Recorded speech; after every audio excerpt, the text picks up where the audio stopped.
आचार्य मानतंग स्वामी जी अपनी भक्ति के माध्यम से गुणों का गुणगान कर रहे हैं और कह रहे हैं, हे भगवान, अल्पश्रुतम। अल्पश्रुतम माने अल्प शास्त्र के जानने वाला, अल्प शास्त्र का जानने वाला। श्रुतवताम, विद्वानों की परिहास धाम, हंसी का पात्र हो रहा हूँ। कितना लघु अपने आप को कितना लघु प्रकट कर रहे हैं। जिनके रोम रोम में समय सार समाया हुआ है, जिनके रोम रोम में प्रवचन सार समाया हुआ है, जिनके रोम रोम में नियम सार समाया हुआ है, वो अपने आप को कितना लघु प्रकट कर रहे हैं। अपने आप को अल्प शास्त्र का जानने वाला और कह रहे हैं, विद्वानों के द्वारा हंसी का पात्र बनूंगा। हे भगवान, माम माने मुझको, त्वद्भक्ति। हे भगवान, आपकी भक्ति, एव माने आपकी भक्ति ही, बलात् माने बलपूर्वक, शक्तिपूर्वक, मुखरी कुरुते, वाचाल प्रेरित कर रही है। हे भगवान, आपकी भक्ति मुझे बलपूर्वक प्रेरित कर रही है, वाचाल कर रही है। यह माने जो कोयल, किल माने निश्चय से, जैसे कोयल निश्चय से, मधु माने बसंत ऋतु में, मधुर सुरीली आवाज में, जैसे कोयल बसंत ऋतु में सुरीली आवाज में विरौती कुहुकती है, बोलती है। तच्च माने उसमें, आम्र माने आम की, चारुकलिका सुंदर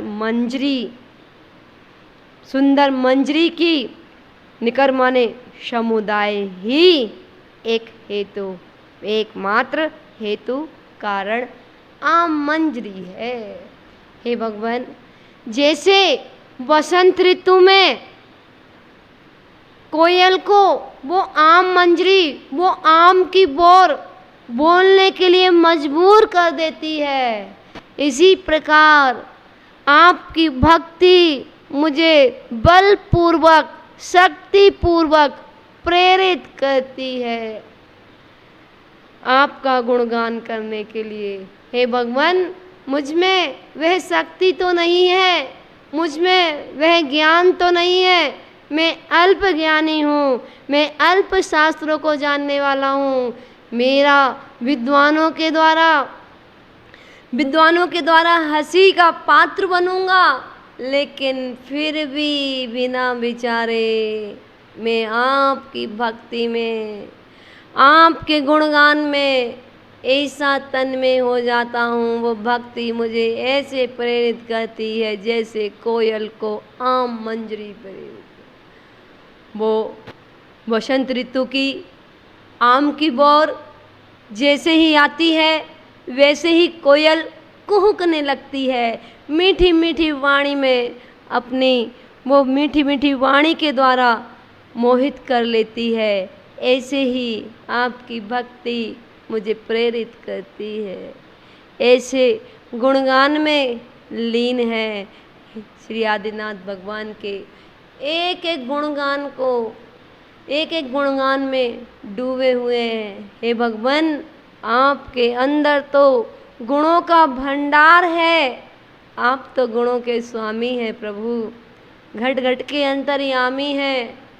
ऐसी भक्ति जो करता है वह यह तो लोहे के ताले हैं जो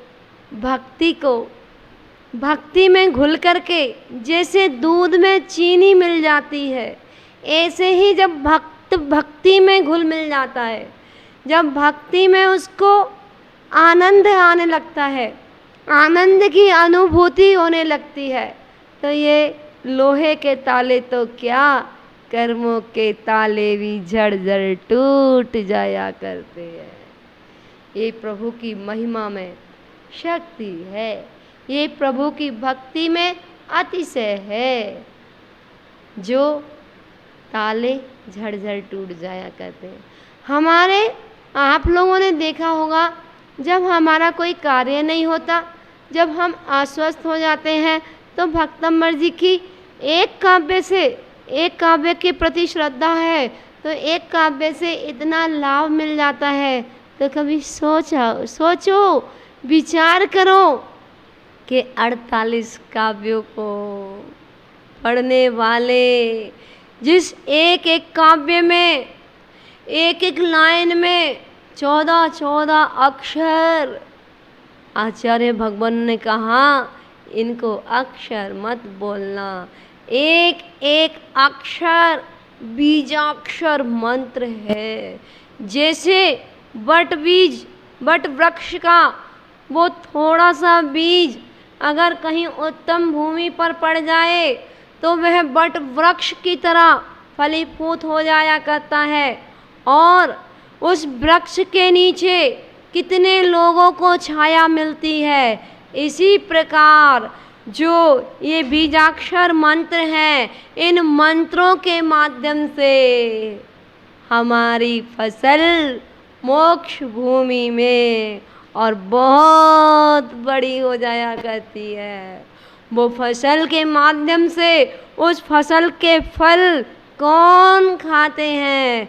वो फसल जब पकती है तो सर्वार सिद्धि में जा कर के देखिए, वहाँ सर्वार सिद्धि में इतनी बड़ी फसल उत्पन्न हो जाती है कि एक फल, एक बार जो धर्म की चर्चा हो जाती है, वो 33 सागर तक दोबारा वो शब्द नहीं आता है। इतना ज्ञान, वह द्वादशांग का ज्ञान, वह इंद्र भी कितनी सुंदर सुंदर भक्ति करते हैं, कितना गुणगान करते हैं, और उस भक्ति के माध्यम से, उस गुणगान के माध्यम से जैसे ही वो सौधर्म इंद्र को पता चलता है आदि कुमार बालक का जन्म हुआ है, और वह अपनी सची इंद्राणी से कहता है, हे सची इंद्राणी, जाओ मायामयी बालक को लेकर के माता के पास इस बालक को सुला देना, और तीर्थंकर बालक को लेकर के आना। और वो जैसे ही शनै शनै धीरे धीरे धीरे धीरे छम छम करती हुई जाती है। कितने खंडों का वह महल होता है, उस महल के अंदर जब पहुंचती है, वह माता सोई होती है, और उस माता के पास जाती है, हौले हौले जाती है, उस मायामयी बालक को सुला देती है, और तीर्थंकर बालक को अपने दोनों हाथों में अपनी गोद में उठा लेती है। वह हाथ भी धन्य हो जाते हैं जो तीर्थंकर बालक को अपने हाथ में लेता है, वह तो मोक्षगामी जीव अपने आप हो जाता है। हे भगवान, कैसा वो सीन होगा, कैसा वो दृश्य होगा, जब यहाँ चर्चा करने में इतनी आनंद की अनुभूति होती है। साक्षात दृश्य कैसा होता होगा। वह जब सौधर्म इंद्राणी जैसे ही बालक को गोदी में लेती है, निहारती रहती है, उसका मन नहीं भरता है, और जैसे ही बालक को लेकर के आती है, वो सौधर्म इंद्र जिसके पास कितना वैभव है, स्वर्गों का राजा, वह सौधर्म इंद्र कहता है, हे देवी, हे शची, एक बार मुझे तीर्थंकर बालक के दर्शन करा दो। वो शची को तृप्ति नहीं होती है उस तीर्थंकर बालक से। वो कहता है, सौधर्म इंद्र कहते हैं, हे शची इंद्राणी, मेरा पूरा वैभव ले लो, पूरा राज ले लो, पाठ ले लो, सब संपत्ति ले लो, सब कुछ ले लो, पर एक बार, बस एक बार मुझे तीर्थंकर बालक के दर्शन करा दो। और जैसे ही वो शची इंद्राणी तीर्थंकर बालक को देती है, वह गोद में जैसे ही तीर्थंकर बालक आते हैं और वो ऐसे निहारते हैं कि 1000 नेत्रों को बनाना पड़ता है। उनकी 2 आँखों से तृप्ति नहीं होती है, उनकी 2 आँखों से वह तृप्ति नहीं होती है, इसलिए उनको 1000 नेत्र बनाने पड़ते हैं और निहारते रहते हैं। हे भगवान, जो आपको एक बार, मात्र एक बार आपको हृदय में विराजमान कर ले, एक बार अपनी आँखों में, अपने नैनों में बसा ले, फिर उसे संसार की कोई वस्तु नहीं लुभा सकती है, कोई वस्तु नहीं लुभा सकती है। तीनों लोकों के नाथ की जो भक्ति में डूब जाता है, जो भक्ति में तन्मय हो जाता है, उसके अपने आप कर्म झड़ते रहते हैं। ये ताले तो आप देख रहे हो, कर्म प्रकृतियों के 148 ताले भी टूटते चले जाते हैं। और जैसे ही वो सौधर्मेंद्र के पास वो तीर्थंकर बालक, और एक सौधर्म इंद्र के काल में वो शची इंद्राणी बालक को गोदी में लेकर के, जितनी उम्र सौधर्म इंद्र की होती है, उस सौधर्म इंद्र की समय में 40 नील शची इंद्राणी मोक्ष चली जाती हैं। इतना पुण्य का संचय कर लेती हैं, इतना अगाध पुण्य का संचय कर लेती हैं। और पुण्य फला अरिहंता, पुण्य का फल अरिहंत पद की प्राप्ति हुआ करती है। ऐसे ही जब भी आप भक्ति करो, एक बार भी नाम लो, आप एक माला भी फेरो, अगर एक बार नमोकार मंत्र भी पढ़ो, जब नमो अरिहंताणम, जब नमो अरिहंताणम बोलो, तो वे अरिहंत भगवान, वे समो शरण में विराजमान दिखाई देना चाहिए। जब नमो सिद्धाणम बोलो, तो वह सिद्धालय के अनंत सिद्ध परमेष्टि भगवान दिखाई देना चाहिए।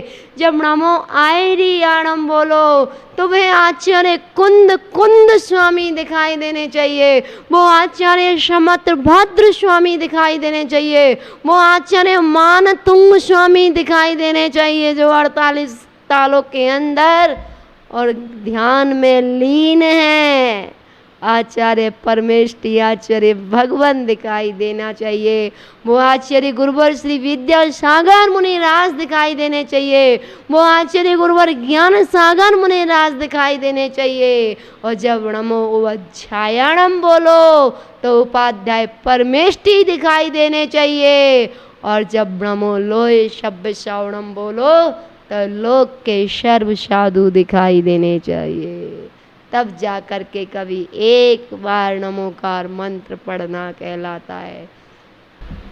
भक्ति करनी है, भक्ति सीखनी है, तो आचार्य मानतुंग स्वामी जी से सीखिए।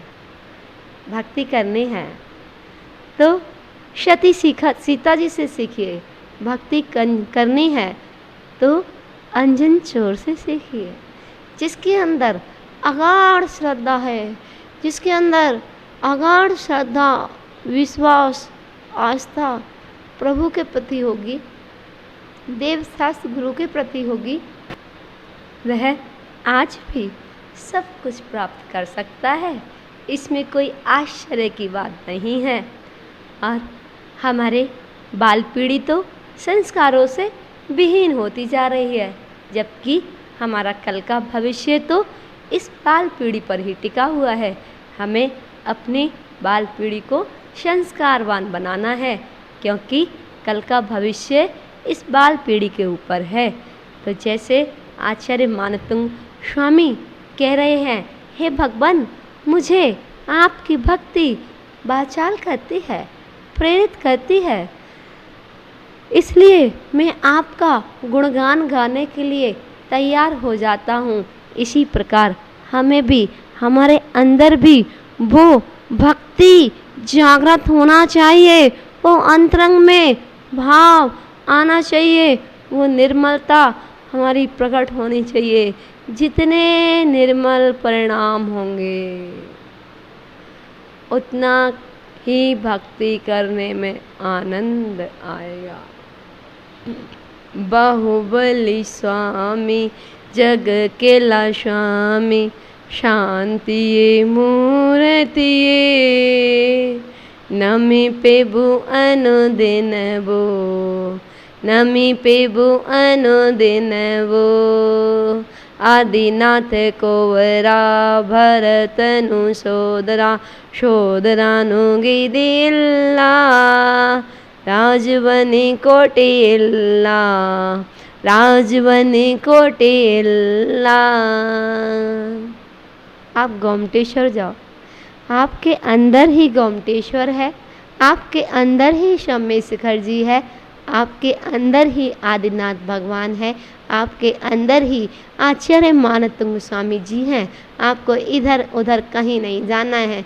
आपको तो जहाँ भी मन करे वहीं हाथ जोड़कर या हाथ पे हाथ धर के और अंदर भक्ति में डूब जाना, प्रभु के गुणगान में डूब जाना। बस आपके अपने आप कर्म झड़ते चले जाएंगे और अपने आप कर्मों के ताले टूटते चले जाएंगे। बोलिए पंच परमेष्ठी भगवान की